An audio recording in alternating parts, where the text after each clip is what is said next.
Now, the co-main event of this card. This is a tough one for me, I think for Joy too. We've got Chris Weidman, another Long Island guy, our hometown guy, fighting Gegard Mousasi in a middleweight bout that has title shot implications. I think more so for Mousasi because Weidman's coming off 2 losses. But this is a big fight for both these fighters.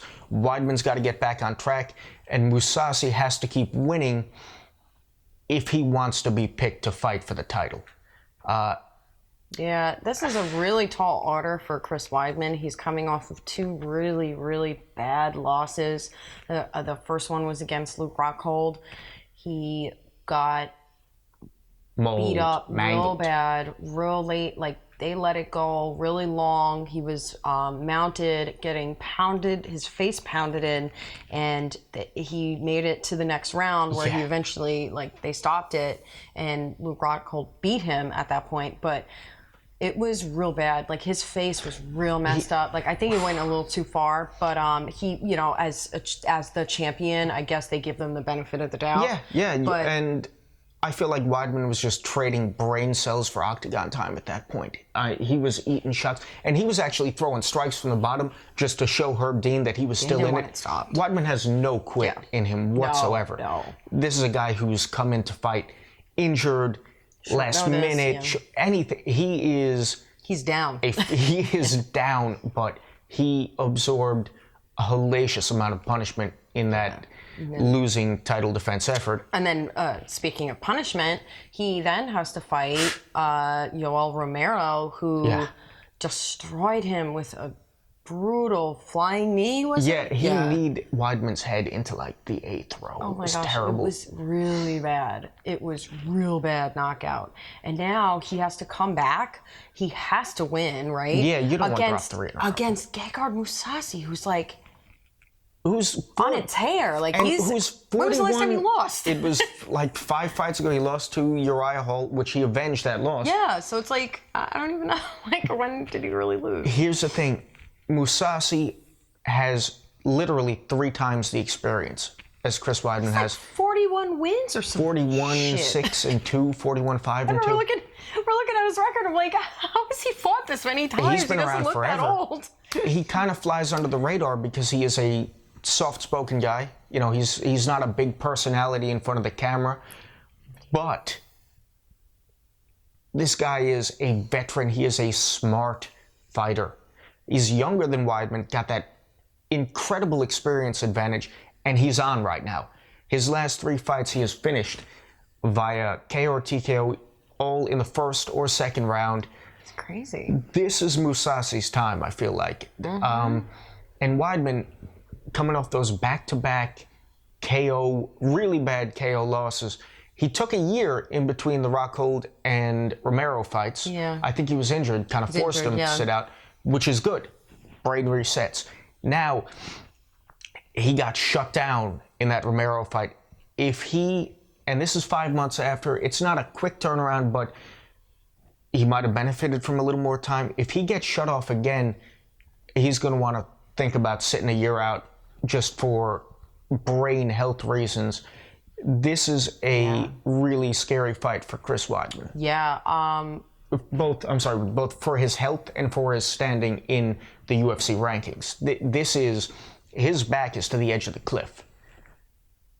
Yeah, like I said before, this is a very, very tall order for him. So it's going to be a great fight no matter what. We always want Chris Weidman to win. I do. Yeah. But I like Mousasi too.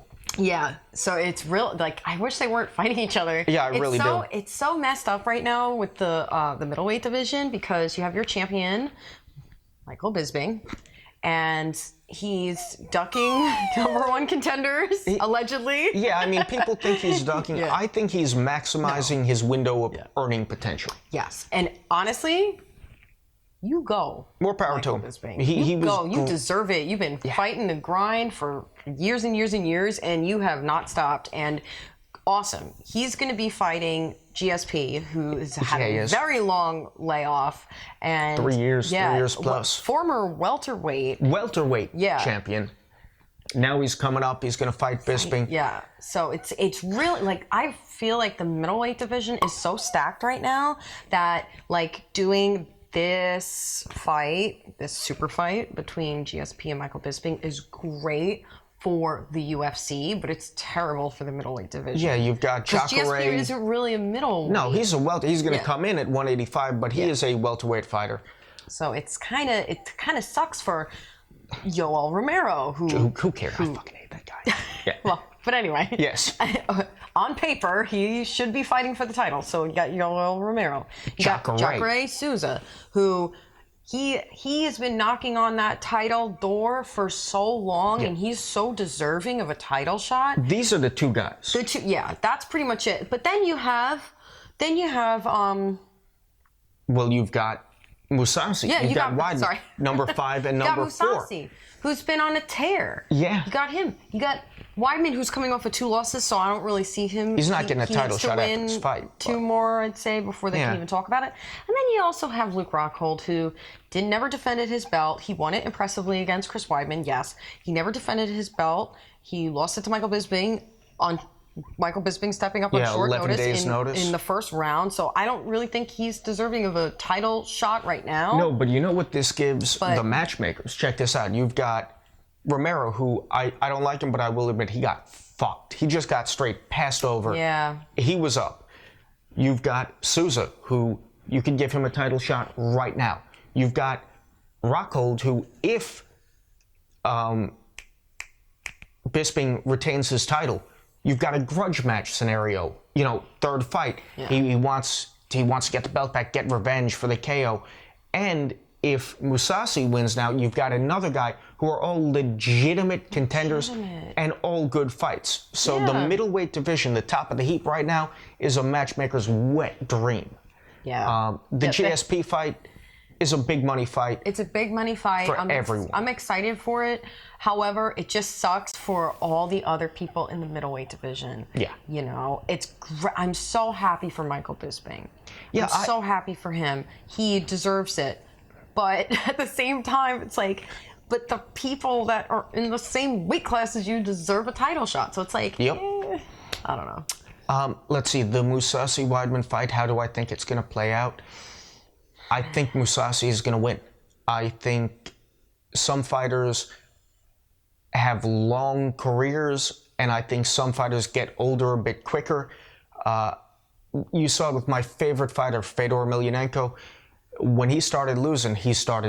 Now, he did come into the States and fought stiffer competition, but I feel like some fighters' bodies just hold up better over the long term. Weidman has been injury prone. I think the real problem here is, I hope not, but I think Weidman might be coming to the end of his dominance as an athlete, and I think Mousasi's coming right into it.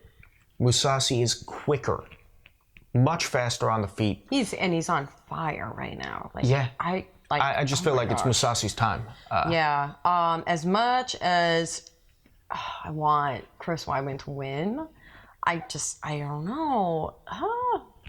All right. I'm gonna go out on a limb. I'm gonna say Chris Weidman's gonna win. He's gonna surprise us all. All right. Well, I'll be happy if he does. I'm still gonna pick Mousasi. Yeah. But that's those are our main event and co-main event breakdowns and predictions. Yeah, 2 great fights. It's gonna be a pretty good card. There are other fights on the card that look great also. It's not, in my opinion, it's not the greatest card, but you know, it's a good card. I'm excited for it. It's a New York card, so if you're a fan of MMA, you live in New York, go. Well, Buffalo. Yeah, it's up there. It's in the sticks. Yeah, I've never been. I have been. It's far north and it's cold. Okay. Yeah, but well, it's cold here too. Yeah, it's blizzard of 2017. Oh my gosh. So, if you want to hear us break down more of the fights on the card, get at us on Twitter, comment on the video, like, subscribe to our channel, and if you want to hear us talk about something else, let us know about that. Yeah, we'll have more videos coming up soon, but for now. In the meantime, signing off from Brooklyn, New York, home of the Blizzard of 2017. Fight Fuel MMA bids you good night. It's real life.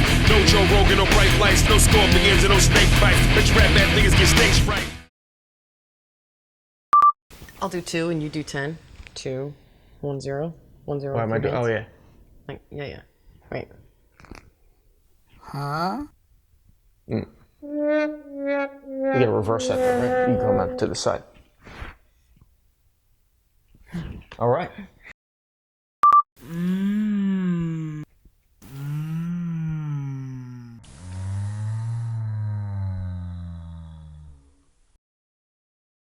Wait, let me hide the water. Mm-hmm.